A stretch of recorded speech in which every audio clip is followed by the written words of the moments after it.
ሰላም ውድ ተመልካቾች እንዴት ናችሁ እንደምን ዋላችሁ አሁን ወሳኝ የሆነ መረጃ ይዤላችሁ መጥቻለሁ ይህ መረጃ እንግዲህ ምንድነው የብልጽግና አመራሮች አማራ ላይ ለምንድነው ይህን ያክል ጭፍጨፋ የሚያደርጉት ለምንድነው ሚሊሻውና አድማ ብተናው በፋኖ በተቃራኒ የቆመበት ሁኔታ ስንል ይህን ሴራቸውን ግልጽ አድርጎ የሚያሳይ ቪዲዮ ነው ይህ ምክንያቱ ምንድነው አሁን ብልጽግና አብዛኛውን ጊዜ የድሮን ጥቃት እና የሞርታር ጥቃት የአርሶ አደሮችን እንስሳት የመጨፍጨፍ እና የአርሶ አደሩን ሰብል የማቃጠል እንዲሁም ገበያ ላይ በተክርስቲያን ላይ ሁሉ ላይ ድሮን በጀትም አማራን ንጹሃንን የሚገልበት ምክንያት ምንድነው ስትሉ ህዝቡ ፋኖ ላይ እንዲነሳ ነው ህዝቡን ከፋኖ ላይ ለማስነሳት ህዝቡ ፋኖን እኛን እያስገደላችሁ እናንተ ጫካ በመግባታችሁ ምክንያት መንግስትኛን እየጨፈጨፈ ነውና እናንተ ባካችሁ ወደ ኑና ታረቁ የሚል ህዝቡ እንዲያስገድድላችሁ ሌላው ደግሞ ምንድነው ይህንን እንቢ ካሉ ደግሞ ህዝቡ ራሱን የሚያስታጥቀው እንግዲህ ፋኖ ላይ እንዲነሳና አማራ ርስ በርሱ እንዲጨፋጨፍ ለማድረግ ነው ሁለተኛው ደግሞ አብዛኛው ድሮንና ሞርተር አብዛኛው የእንስሳት የሚገደልባቸው አርሶ አደሮች ቤተክርስቲያን ላይ የሚደርስ የድሮን ጥቃት አብዛኛው የት ናቸው ስትል አብዛኛው የፋኖ አመራሮች የሌሉበት አካባቢ ነው በአብዛኛው የፋኖ አመራሮች በሌሉበት አካባቢ ነው የሚያደርጉት ነገር ግን ሚሊሻ ውስጥና አድማ ብተና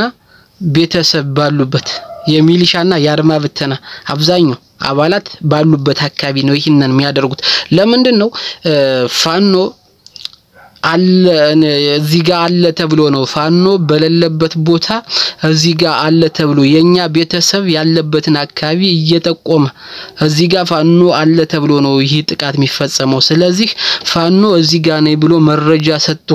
ከፋኖ የሆነ መረጃ ደርሶ በሚደርስብን የሚል አስተሳሰብ ለመስጠት ነው ሁን ብልጽግና እየወሰደ ያለው እርምጃ ብልጽግና ያደረገ ያለው አማራ ላይ ጂኖሳይድ የሚፈጽመው እንዴት ነው የአማራ ህዝብ እንዴት አንድ መሆን ተሳነው ሲባል አንደኛ ብራኑ ጁላም ነግሮታል የሚጨፈጭፉት ህዝቡን ፋኖ ላይ ለማስነሳት ነው አይሻም ደግሞዋለች ሚሊሻውና ፋኖ አድማ ብተናውና ፋኖ መቼም አንድ እንዳይሆኑ የማረጃ ዘዴ ነው የሚመነጨው እንግዲህ የይሉንታ ነው ፋኖ ላይም ሆነ አማራ ህዝብ ላይ ያለው ይሉንታ እዚህ እንደዚህ ደረጃ እንዲደርስ አድርጎታል ማለት ነው ነገር ግን ደረጃ ወደ አንድ መምጣቱ አሪፍ ነው መበረታታት አለበት ነገር ግን ይህ አንድነት ንግግር ሲባል አመራሮች ወደሱ መሄድ የለባቸው መጀመሪያ በሱ ስር ያሉት ወታደሮች በሙሉ ግንዛቤ መሰጠት አለባቸው ተሐድሶ መውሰድ አለባቸው ካፋብሃ ጋር ሰራዊት የኢንዶክሪኔሽን ሁኔታ ተፈጥሮ የስነልቦናም ስልጣና ያስፈልጋቸዋል የስነልቦናም የተሐድሶም ስልጣና ያስፈልጋቸዋል ስለዚህ ይሄ ከሆነ በኋላ ነው አመራሮችን ማግኘት ያለበት እንጂ በዚህ አሁን ባለው ሁኔታ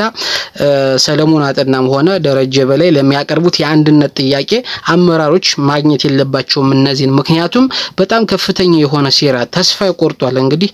በከፋፍሎ ሞከረ ውስጥ አስርጎም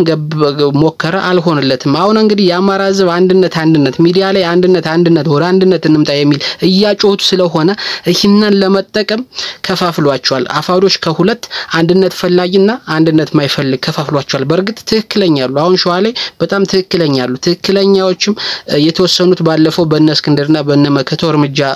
ተወስዶባቸው እንዲገደሉ ሆኗል ማለት ነው ስለዚህ ይህን አይነት ጭካኔ አፋድ ያደረገ ያለ የአማራ ህዝብና ፋኖ ደግሞ እንግዲህ አፋባ ይህን ርህራሄ ማሳየቱ በጣም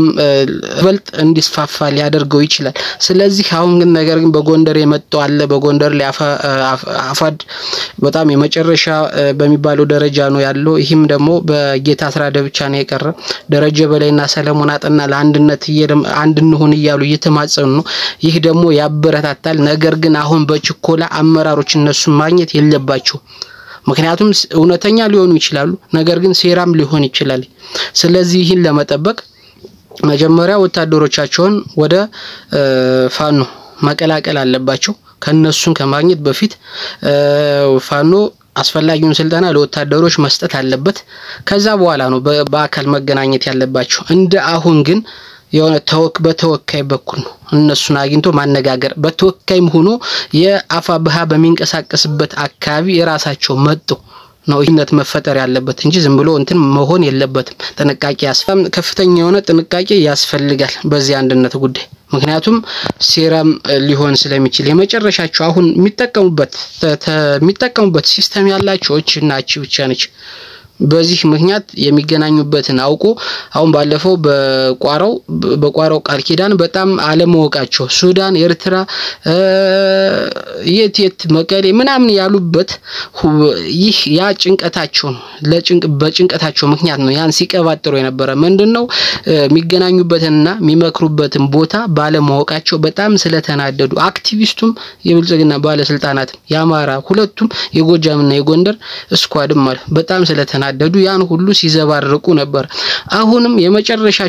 የመጨረሻ ሚሏት አመራሮችን ማግኛ መንገዳቸው እቺ ነች እንግዲህ ወደ አንድነት ብሎ የአፋድ አመራሮችን ለንግግር መጋበዝና የሚገናኙበትን ቦታ ጠቁመው በድሮን ማስመታት አላማቸው ይህ አላማቸው እንዳለ ሆኖ ነገር ግን እነ ደረጃ አሁን ለአንድነት የጠየቁት የተማጸኑት ወደ አንድ የመምጣት ፍላጎቱን ያሳደሩት ትክክለኛ ሊሆን ስለሚችል ነገር ግን እውነት ደረጃ ያለው ምንድነው ዝቅ ብዬ ተዋርጀም ቢሆን ዝቅ ብዬ ለአማራ ስለ አንድ መሆን አለብን የሚል አነጋገር እስከተናገረ ድረስ ስለዚህ ዝቅ ማለት መጀመሪያ ወታደሩን አፋብሃ በሚፈልገው መንገድ መቀላቀል አለበት ወደ አፋብሃ የስልጠና የሞራል ግንባታና የተሐድሶ መሰጠት አለባቸው ከዛ በኋላ እና ደረጃ ተገናኝተው መክረው ወደ አንድ መምጣት ያለባቸው ወደ አንድ በጣም መምከር አለባቸው ወደ አንድ መምጣት አለባቸው ነገር ግን በዚህ በጥንቃቄ መልኩ አንድነት አይገፋም ወደ አንድ መምጣት አለባቸው ነገር ግን አንድነቱ መምጣት ያለበት በጥንቃቄ መንገር ነው ስለዚህ የአማራ ጠላትና አፋድ በሚፈልገው መንገድ ሳይሆን አፋብሃ በሚፈልገው መንገድ ነው መነጋገርም መደራደርም ያለባቸው ስለዚህ በዚህ መልኩ ነው ወደ አንድነት መምጣት ያለባቸው እና የተያዘው ሴራ ጂፒኤስ አስዘው ያሉበትን የሚገናኙበትን ጠቆሞ የመምታትና አመራሮችን የመምታትና የማዳከም ሴራ ስላለው ይሄ ጥንቃቄ ያስፈልጋል እንጂ አንዳት ሆኑ ሚል ይሄ ያማራ ጠላት ነው አንድ መሆን አለባቸው መነጋገር አለባቸው ደረጃም ሆነ መከታውም ሆነ የተችም ሆነ ወደ አንድነትን ተቀብለው ለአማራ ለመጥቀም ፍላጎት ካላቸው አንድ የመሆን የትኛውም ኃይል አንድ የመሆን ግዴታ አለበት ነገር ግን በየት መልኩ ነው ትግሉን ለማሸጥ በመከሩት እና በብር በተገዙ ትግሉን ለመጥለፍና ለመሸጥ በዚህ መልኩ መሆን አለበት አንድ መሆን አለባቸው ነገር ግን አንዴ በያማራ ጠላት ሆኖ የታየ የመጣ አማራን የጨቆነ የዘረፈ እሱ በሚፈልገው መንገድ ሳይሆን ፋኖ አፋብሃ በሚፈልገው መንገድ አንድ ለመሆን እስከመጡ ድረስ መቀበል ግዴታ ነው ነገር ግን መነጋገሩ የአነጋገር ሂደቱ የመነጋገርና የመስማማት ሂደቱ ግን በጣም በጥንቃቄና በተለይ አፋብሃ በተቆጣጠረባቸው ባለባቸው ቦታ ሆኖ ነገር ግን የሆነ መገናኛ ቦታ ተነግሮ ሌላ ሰራዊት አግኝቷቸው አፋብሃ እነሱ ወደ ማያቁት ቦታ መነጋገሪያ ወስዶ መነጋገር ያለበት እንጂ መጀመሪያ የት እንደሚነጋገሩ ነግሮ ለመነጋገር መጥራት በጣም አደጋ ነው ቆመው አመሮችን የማስመታት ሴራ ስላለው ማለት ነው ስለዚህ በዚህ መንገድ አንድ መሆን ይቻላል